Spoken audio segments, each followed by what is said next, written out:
विद्यार्थी मित्रांनो नमस्कार. नेक्स्ट लेक्चर आहे आपलं. हा सिलेबसचा जो दुसरा पॉईंट आहे त्याचा सबसेक्शन 4th पॉईंट आहे. म्हणजे हा दुसरा पॉईंट आपला पूर्णपणे संपतो आहे. सिलेबस जो आहे तो वेग घेतो आहे, त्याच्यामुळं लवकरात लवकर हे संपून टाका, याच्या नोट्स तयार करा.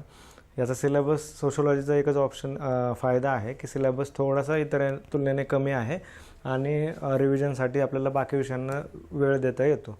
त्याच्यामध्ये आहे हा दुसरा पॉईंट आहे सिलेबस. तुम्ही सिलेबसच्या प्रत्येक पॉईंटनुसार चाललो आहे.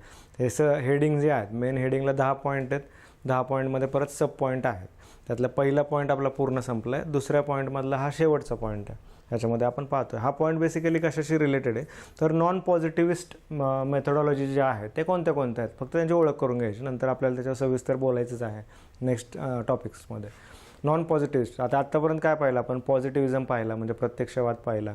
डरकेम वगैरे जे आहेत विचारवंत, त्यांनी कशा प्रकारे समाजशास्त्रीय दृष्टिकोनातून संशोधन केलं, वेगवेगळ्या थिअरीज मांडल्या, ह्याच्याबद्दल आपण चर्चा केली. आता नॉन पॉझिटिव्हिस्ट वेगवेगळ्या मेथड्स आपल्याला काय आहे त्यांची ओळख करून घ्यायची. नेमक्या कोणत्या मेथड्स आहेत ज्या माध्यमातून समाजशास्त्राचे अनेक विषय जे आहेत त्या विषयांशी चर्चा केली गेलेली आहे. ह्या लास्ट लेक्चरला आपण ह्याच्याविषयी थोडक्यात पाहिलं होतं. काय जे पॉझिटिव्हिझम असू दे किंवा नॉन पॉझिटिव्हिस्ट मेथडॉलॉजी असू दे, याच्याबद्दल कोण काय बोललं आहे, म्हणजे त्याचे बेसिक साधारणपणे ही मेथडने अभ्यास केला पाहिजे, अशा प्रकारे संशोधन केलं पाहिजे, याच्याबद्दल कोणते विचारवंत आग्रही होते, त्यांची काही नावं आहेत, अतिशय महत्त्वाची नावं आहेत एक्झामच्या दृष्टिकोनातून. प्रत्येक नाव आपल्याला माहीत पाहिजे. पॉझिटिव्हिझमची परत एकदा मी नावं सांगतो. लास्ट लेक्चरला पण सांगितलं, तर परत सांगतो. पॉझिटिव्हिझममध्ये काय महत्त्वाचे कोण आहे? ऑगस्ट कॉम्ट जे आहे ह्यांनी पॉझिटिव्हिझमबद्दल अतिशय महत्त्वाचं काम केलेलं आहे आणि या माध्यमातून चर्चा करण्यासाठी त्यांनी आग्रही आहेत. J.S. मिल आहेत, त्याच्यानंतर डरकेम आहेत, पार्सन्स आहेत. हे साधारणपणे पॉझिटिव्हिझम, आणखी बरेच आहेत पण हे मेजर जे आहेत हे आपल्याला माहीतच पाहिजे असे साधारण ही नावं आहेत. इंटरप्रिटिव्हिझममध्ये कोण आहेत तर मॅक्स वेबर आहे, सिमेल आहे, जॉर्ज सिमेल जे आहेत ते आहेत, अल्फ्रेड शुट्झ आहेत, बर्जर आहेत, लुकमॅन आहेत, गार्ड फिनकेल आहे. त्याच्यानंतर क्रिटिकल अप्रोच जो आहे, क्रिटिकल अप्रोच मार्क्स यांनी जाणला. कार्ल मार्क्स नंतर क्रिटिकल अप्रोचबद्दल जगभरात चर्चा झाली आणि कार्ल मार्क्स यांनी सांगितलं की या पद्धतीने जायला पाहिजे, त्या माध्यमातूनच नवीन जगाची रचना होणार आहे. आणखी त्याच्या पुढे जाऊन मग फ्रँकफर्ट यांनी पण ती आयडिया पुढे नेली. आणखी बरेच आहे, फुकोपर्यंत लोक येतात, ते आपण पाहू पुढं. हे साधारणपणे हे अप्रोचेस आहेत. आता या अप्रोचबद्दल पॉझिटिव्हिझमबद्दल आपण चर्चा केली आहे, पण थोडक्यात काय होतं पॉझिटिव्हिझममध्ये तर प्रत्यक्षवादात तर हे शास्त्रीय आहे. शास्त्रीय म्हणजे वैज्ञानिक पद्धतीने समाजाचा अभ्यास केलेला गेलेला आहे, माणसांचा अभ्यास केला गेलेला आहे. माणसातल्या संबंधांचा अभ्यास वैज्ञानिक पद्धतीने साधारणपणे पॉझिटिव्हिझमच्या माध्यमातून पहिल्यांदा केला गेला. त्याच्यानंतर वस्तुनिष्ठ पद्धतीने करण्याचा प्रयत्न केलेला आहे. वस्तुनिष्ठ म्हणजे साधारण ऑब्जेक्टिव्हली जे आहे युनिव्हर्सली सगळं सारखं पाहिजे दिल्याचं पुढं. एकाच सार्वत्रिक पद्धतीने समाजशास्त्राचा अभ्यास करणं, म्हणजे एकच पद्धत, म्हणजे एखाद्या जे आहे ती वापरलं. म्हणजे विज्ञानामध्ये जे आहे एकच पद्धत आहे. काय करायचं? सर्वात पहिल्यांदा तुम्ही जे आहे एखाद्या विज्ञानाचा टॉपिक घेतला तर तुम्ही ऑब्झर्व करत राहता. ऑब्झर्व केल्यानंतर काही निरीक्षणं मांडता. मग ते निरीक्षणं प्रयोग करून पडताळता. म्हणजे त्या निरीक्षणं पडताळल्यानंतर जे रिझल्ट येतात ते रिझल्ट वारंवार अनेक पडताळण्या केल्यावर सेमच येतात का? मग ते तुम्ही पाहता. सेम आल्यानंतर काय त्याच्याबद्दल तुम्ही काहीतरी थिअरी क्रिएट करता आणि ती थिअरी अनेक वेळा पडताळली जाते आणि त्याच्यानंतर साधारण सर्वसामान्य माणसाच्या त्याच्या जे उपयोगात आहे. म्हणजे त्याचं बेस्ट एक्झाम्पल काय घ्यायचं तर समजा 2 व्हीलर आहे. चाकाचं जे आहे वेगवेगळ्या 2 व्हीलर मार्केटमध्ये येत असतात. मग त्याच्या वेगवेगळ्या सायंटिफिक टेस्ट झालेल्या असतात, त्याच्यानंतरच ते येतात. मग यांचं काय म्हणणं होतं पॉझिटिव्हिझमच्या माध्यमातून की समाजाचा म्हणजे माणसांचा पण असाच अभ्यास करायचा की सगळा अभ्यास एकाच पद्धतीने केला गेला पाहिजे आणि ती पद्धत म्हणजे हीच विज्ञानाची, असं यांचं मत होतं. मग याच्यामध्ये अनेक आहे. म्हणजे डरकेमॅनची सुसाईडची थिअरी आहे, म्हणजे आत्महत्या. डरकेमॅनने काय सांगितलं की आत्महत्या ही गोष्ट आहे, ही केवळ आणि केवळ सामाजिक गोष्ट आहे, ही सायकोलॉजिकल नाही आहे. म्हणजे एखादा गोष्ट माणूस सायकोलॉजीने वीक आहे म्हणून आत्महत्या करत नाही, तर हा समाज त्याला आत्महत्या करायला भाग पडतो. अशा प्रकारचं डरकेमॅनची थिअरी आहे, ते येईल आपल्याला पुढं. नेक्स्ट जे आहे इंटरप्रिटिव्हिझम जे आहे. इंटरप्रिटिव्हिझममध्ये काय आहे की याच्यामध्ये अर्थ लावण्यावर भर दिला आहे की अर्थ म्हणजे माणूस एखादी गोष्ट का करतोय, त्यामागं त्या माणसाचा उद्देश काय आहे, इंटेन्शन काय आहे, हे साधारणपणे इंटरप्रिटिव्हिझम या माध्यमातून काही लोकांनी विज्ञानाचा अभ्यास करण्याचा प्रयत्न केला, सायन्सचा अभ्यास करण्याचा प्रयत्न केलेला आहे. म्हणजे समजा एखादा माणूस आहे तो जे काय म्हणजे अनेक कारणं आहेत. म्हणजे आत्महत्या का करतो याच्यामागे नक्की काय कारण आहे, की त्याला काय त्रास आहे, जॉब प्रेशर आहे, फॅमिली प्रॉब्लेम्स आहेत, असं साधारण मिनिंग शोधण्याचा प्रयत्न या माध्यमातून केला जातो. त्याच्यानंतर क्रिटिकल अप्रोच जो आहे, क्रिटिकल अप्रोच कशावर भर देतो बघा, की सामाजिक अन्याय याच्यावर भर देतो. म्हणजे काय, समजा एक उदाहरण घ्यायचं तर कार्ल मार्क्स काय म्हणतात, की जगभरामध्ये फक्त 2च वर्ग आहेत. एक आहे आहेरेवाला, दुसरा आहे नाहेरेवाला. आहेरेवाल्याकडे काय आहे, तर आहेरेवाल्यांकडे जगभरातली सगळी साधारणपणे मीन्स ऑफ प्रोडक्शन म्हणजे उत्पादनाची सगळ्या साधनांची मालकी ही आहेरेवाल्यांकडे आहे. मग उत्पादनाची साधनं कोणतं आहे, भूमी हे आहेरेवाल्यांकडे आहे, भांडवल हे आहेरेवाल्यांकडे आहे. नाहिरेवाल्यांकडे काय आहे, हे काहीच नाही आहे, त्यांच्याकडे फक्त श्रम आहे. आणि मग या श्रमाचं शोषण केलं जातं आणि मग त्यांच्यामध्ये वर्गसंघर्ष करतात. आणि या सामाजिक अन्यायाच्या माध्यमातून समाजाचा अभ्यास केला गेला आणि समाजाची नवीन मांडणी करण्याचा प्रयत्न कार्ल मार्क्स यांनी केला, फ्रँकफर्ट यांनी केला, फुको यांनी केला. हे साधारण हा अप्रोच आहे बघा. नेक्स्ट जे आहे सत्ता म्हणजे पॉवर कशा प्रकारचे आहे, भेदभाव कसे आहेत, स्ट्रक्चरल जे आहेत भेदभाव कशा प्रकारे केले जातात, अशा प्रकारच्या चर्चा या माध्यमातून आहेत. हे साधारण आपण परत डिटेल येणार आहे बघा. म्हणजे हे नॉन पॉझिटिव्हिस्ट मेथड्स आहेत. ही पॉझिटिव्हिजमवाली जी आहे या सोडून या नवीन पद्धतीने सुद्धा बऱ्याच जणांनी अभ्यास केला आहे, हे आपल्याला माहिती पाहिजे. नेक्स्ट जे आहे थोडक्यात चल आता हे मिशेल जे आहेत, मिशेलचं फेमस तुम्ही चित्र पाहिलं असेल त्यावेळेस, की युरोपमध्ये ज्यावेळेस प्रबोधनाचा काळ होता आणि प्रबोधनाच्या काळामध्ये ज्यावेळेस धर्मगुरूंची जागा ही विज्ञानाने घेतलेली होती आणि सत्तेला हे धर्मापासून वेगळे केलेले आहे. म्हणजे जे चर्च आणि सगळं फ्रान्समध्ये जे सगळा फ्रेंच राज्यक्रांती झाली आहे, त्यातून स्वातंत्र्य, समता, बंधुता ही सगळी मूल्य आली. हा सगळा युरोपामध्ये प्रबोधनाचा काळ चालू आहे, एनलायटनमेंटचा काळ चालू आहे.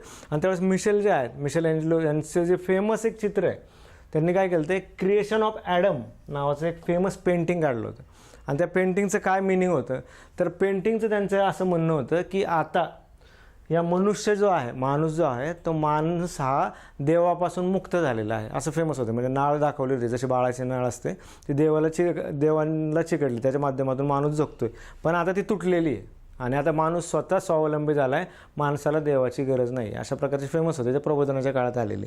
आणि त्याच्यानंतर ते पॉझिटिव्हिजम आलं आणि मग हे नॉन पॉझिटिव्हिस्ट मेथडॉलॉजी आलं. नॉन पॉझिटिव्हिस्टमधलं आता पहिल्यांदा आपण थोडक्यात ओळख करून घेऊ ती इंटरप्रिटिव्हिजमची. याला मराठीमध्ये व्याख्यात्मक दृष्टिकोन म्हणतात.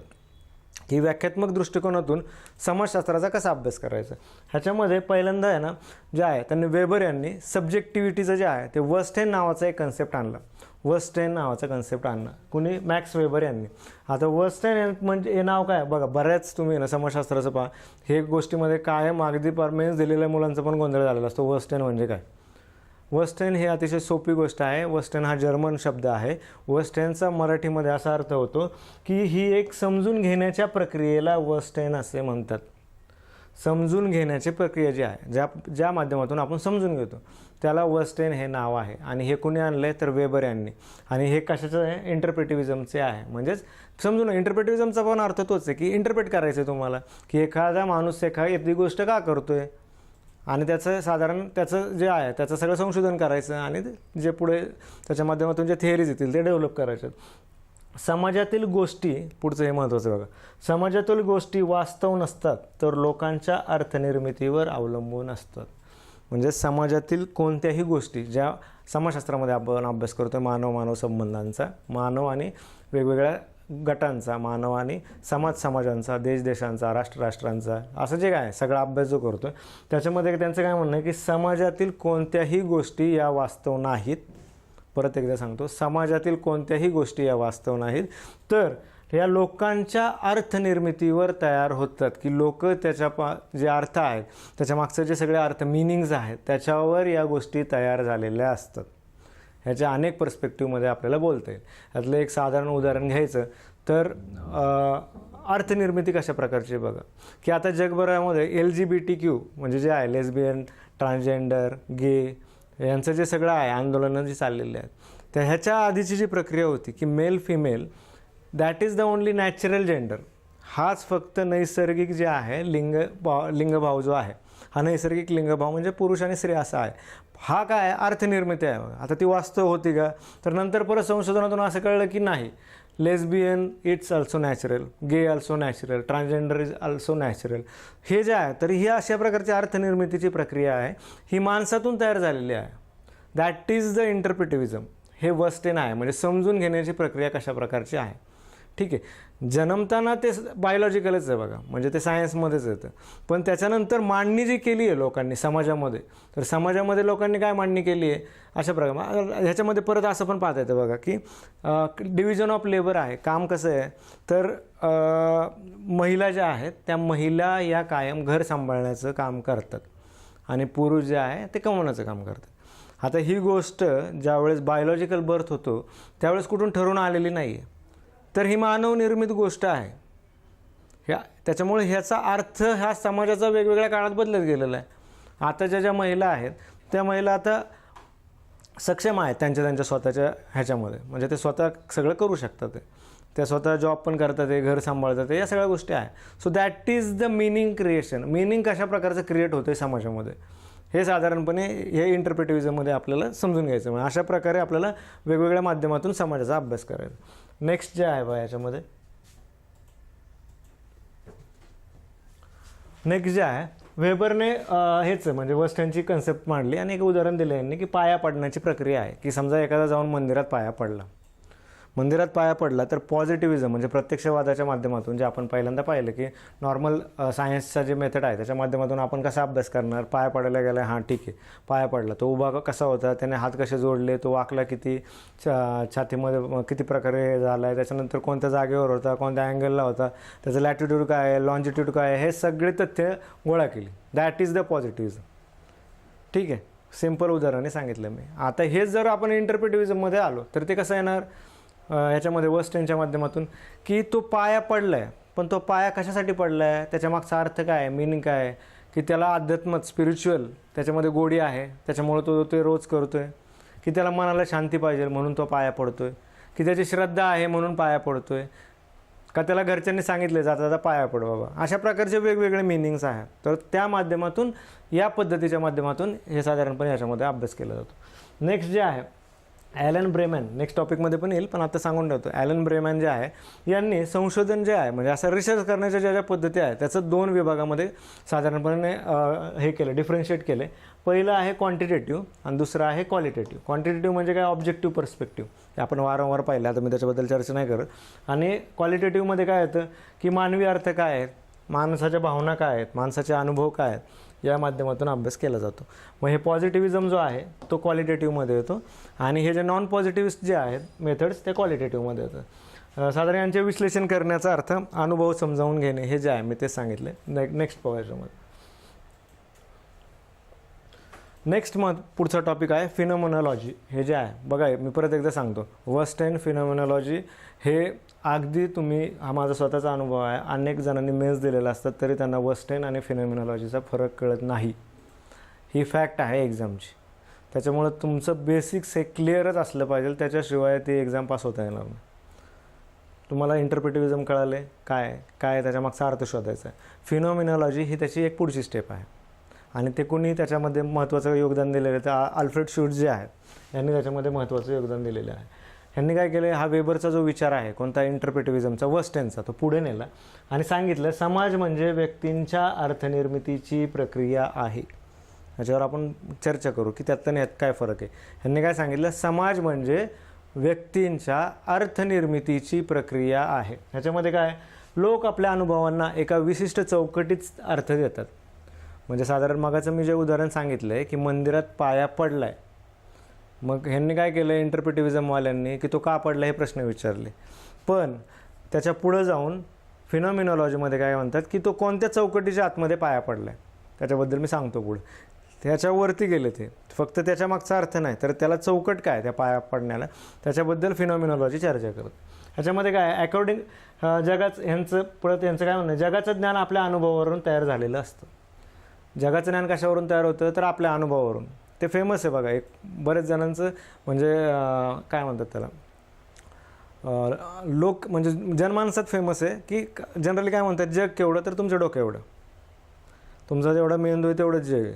तुम्ही जर म्हणले जग खूप मोठं आहे तर मोठं आहे, तुम्ही म्हणले जग माझ्या घरापुरतं तर घरापुरतंच, जग केवढं तर आपलं डोकं एवढं. त्याच्यामुळे ते कशामुळे तर हे आपल्या अनुभवांमुळे, असं कोण म्हणतं फिनोमिनॉलॉजी म्हणते. ठीक आहे, नेक्स्ट जे आहे अकॉर्डिंग टू अल्फ्रेड शूज, आपल्याला दुसऱ्याचं वर्तन समजून घ्यायचं असेल तर त्यांच्या इंटरनल मिनिंग म्हणजे त्यांच्या कृतीला दिलेला अर्थ समजावून घेतला पाहिजे. यांचं काय म्हणणं आहे की आपल्याला जर त्याचं वर्तन समजून घ्यायचं आहे तर तो जो कृती करतोय त्याला अर्थ काय दिलेला आहे तो समजून घेतला पाहिजे. त्याला अर्थ काय दिलेला आहे, अर्थ शोधला इंटरप्रिटिव्हिजमने, पण अर्थ काय दिला आहे हे फिनॉमिनॉलॉजी शोधतं. नेक्स्ट पाय याच्यामध्ये महत्त्वाचं आहे अतिशय. आता तो डिफरन्स आहे, तिन्ही गोष्टींमधला डिफरन्स हा अतिशय महत्त्वाचा आहे. मी परत एकदा सांगतो, चांगले मेन्स दिलेले लोकांना पण हे माहीत नसतं डिफरन्स काय.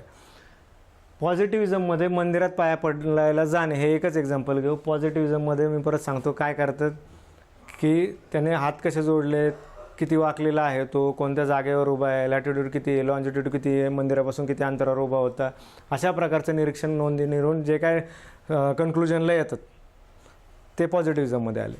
त्याच्यानंतर इंटरप्रिटिव्हिजममध्ये व्याख्यात्मक दृष्टिकोनातून कशामध्ये येतात की तो का पडला आहे बाबा पाया, त्याला मनाला शांती पाहिजे का, त्याला आध्यात्मिक उन्नती पाहिजे, अशा प्रकारचं जे अर्थ आहे त्याच्या कृतीचा अर्थ काय.